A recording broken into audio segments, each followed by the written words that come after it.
नमस्कार बंधुरा सुलतान हेसेले आपनादेर सबाइके स्वागत। आज आमी बानिয়েছি चिकेन टेंगड़िर काबाब।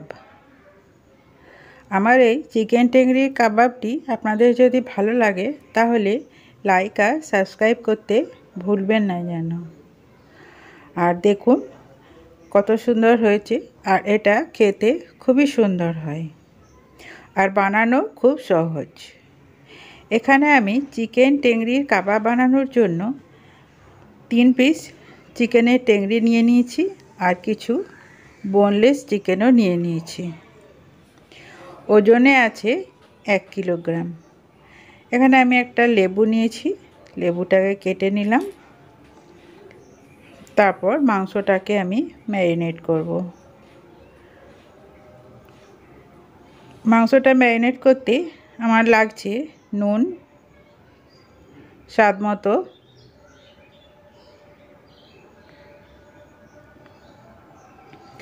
और दिচ্ছি लेबुर रस। लेबुर रसटा 2 चामचेर मतन देब जाते प्रतिटा मांसई लेबुर रसे खूब भालोभाबे माखानो हये जाय। एते मांस आस्ते गन्धटाओ चले जाबे और मांसटा नरम हये जाबे। आपनारा चाइले एर उपरे भिनेगारও दिए दिते पारेन।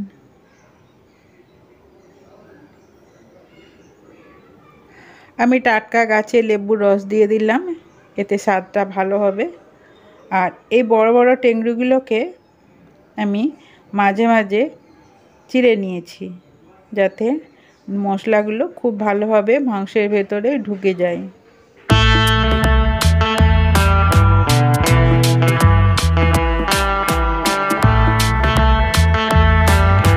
প্রতিটা মাংসতে খুব ভালোভাবে লেবুর রস আর নুনটা মাখিয়ে নিতে হবে। আর এখন আমি মাংসটাকে 15 মিনিট রেস্টে রেখে দেব।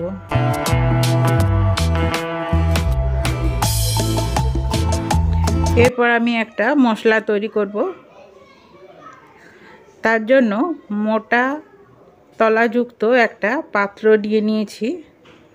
আপনারা যে পাত্রে কেক বানান যদি কিংবা মোটা কড়াই থাকে অ্যালুমিনিয়ামে হোক স্টিল হোক নিয়ে নিতে পারেন। এরপর ছেঁকে রাখা দই নিয়ে নিলাম।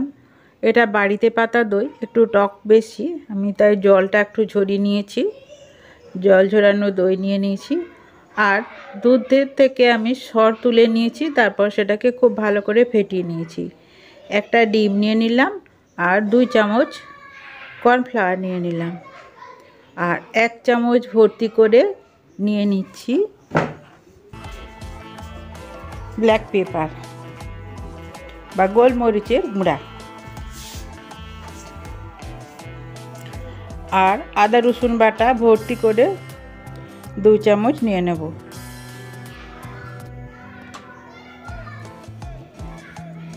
দিয়ে ব্যাটারটাকে খুব ভালোভাবে মেখে নেব। আর এখানে দিয়ে দিচ্ছি আমি মশলা।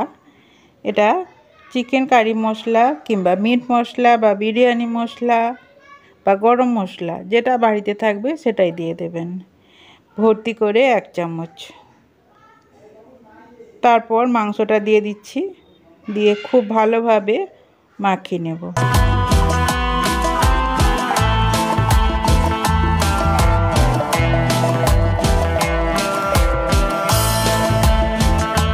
খুব ভালোভাবে মাখানো হয়ে গেছে দেখুন।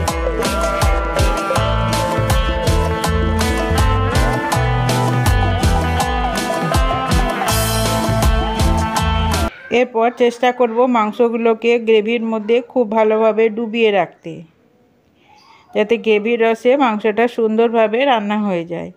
এদিকে আমি তাওয়া একটা গরম করতে দিয়েছিলাম আর এরকম একটা স্টিলের বা লোহার জালি নিয়ে নিয়েছি। আপনারা চাইলে বালির উপরেও দিতে পারেন বা এইভাবে করলেও সুন্দরভাবে হয়ে যাবে। এরপর পাত্রটাকে দিয়ে আমি একটা বড় ঢাকনা দিয়ে দিচ্ছি যাতে হিটটা বাইরের দিকে বেরিয়ে না যায়। দেখুন তাওয়ার সঙ্গে খুব সুন্দরভাবে ঢেকে গেছে। এরপর আমি 2 মিনিট অন্তর অন্তর একটু চেক করে নিচ্ছি। আপনারা চাইলে একবারেই মানে 5 মিনিট এটা কুক করে নিতে পারেন। একটু খেয়াল রাখতে হবে তলায় যাতে না ধরে যায়, তাই মাঝে মাঝে আমি নেড়ে উল্টে দিচ্ছি। একটা পিঠ রান্না হয়ে গেলে আরেকটা পিঠ উল্টে দিচ্ছি যাতে তাড়াতাড়ি হয়ে যায়।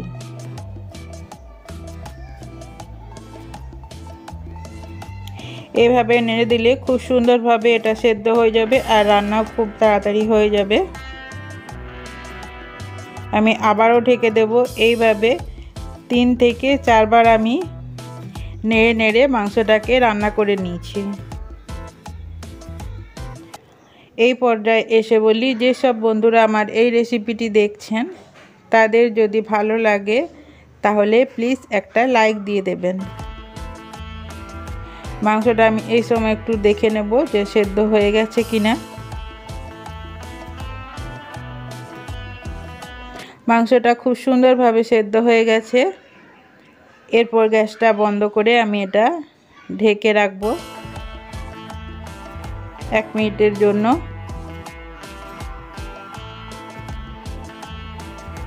এটা ঠান্ডা হয়ে গেছে। এরপর এটাকে আমি নামিয়ে নিচ্ছি।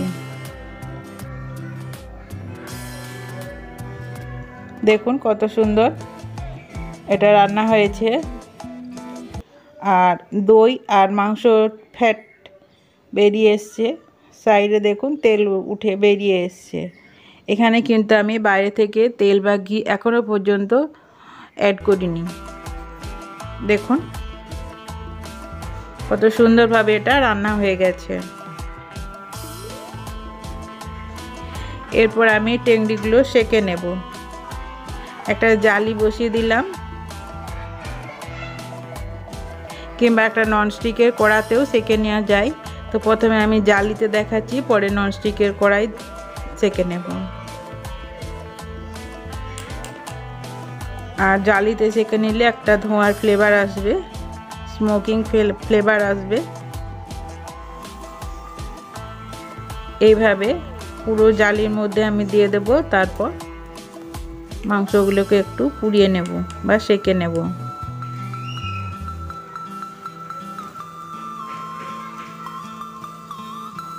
যেসব নতুন বন্ধুরা আমার এই রেসিপিটি দেখছেন, ভালো লাগলে সাবস্ক্রাইব করে পাশে থেকে যেতে পারেন। আমি এই রকম নিত্য নতুন রেসিপি আমার চ্যানেলে আমি দিয়ে থাকি।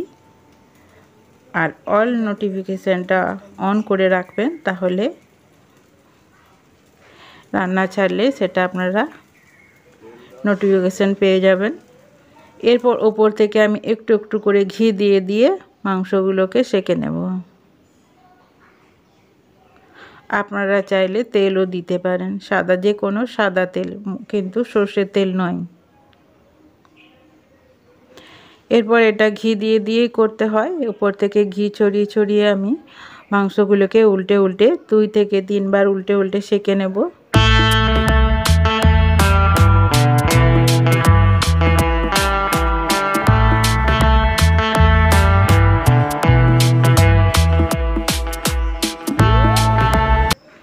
এরপর একটা পিঠ হয়ে গেছে, একটা পিঠ আমি উল্টে সেঁকে নিচ্ছি।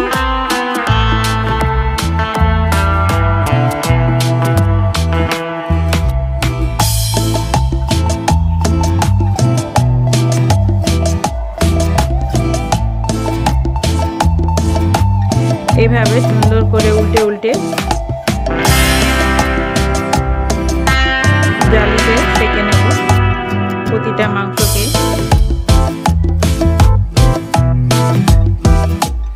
আর তারপর আমি একটা ননস্টিকের কড়াতে আর একটু সেঁকে নিয়েছি, একদম শুকনো করে নিয়েছি। দেখুন কত সুন্দর হয়ে গেছে। টেংরির কাবাব আমার রেডি পরিবেশনের জন্য। এটা টমেটো সস বা যে কোনো চাটনির সঙ্গে খাওয়া যেতে পারে, আপনাদের যেমন ইচ্ছা। প্রতিটা মাংস দেখুন কত সুন্দরভাবে সেঁকা হয়ে গেছে। আমার এই রেসিপিটি ধৈর্য ধরে দেখার জন্য আপনাদের অসংখ্য ধন্যবাদ।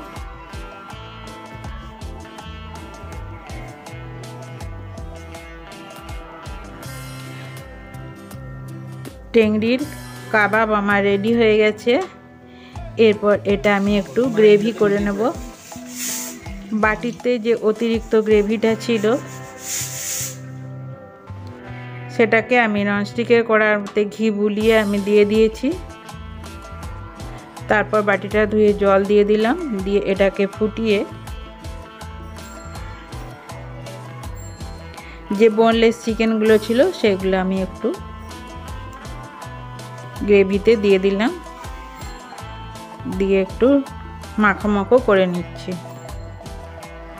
এটা রুটি দিয়ে খেতে খুব সুন্দর লাগে আর গরম ভাতের সাথেও ভালো লাগবে।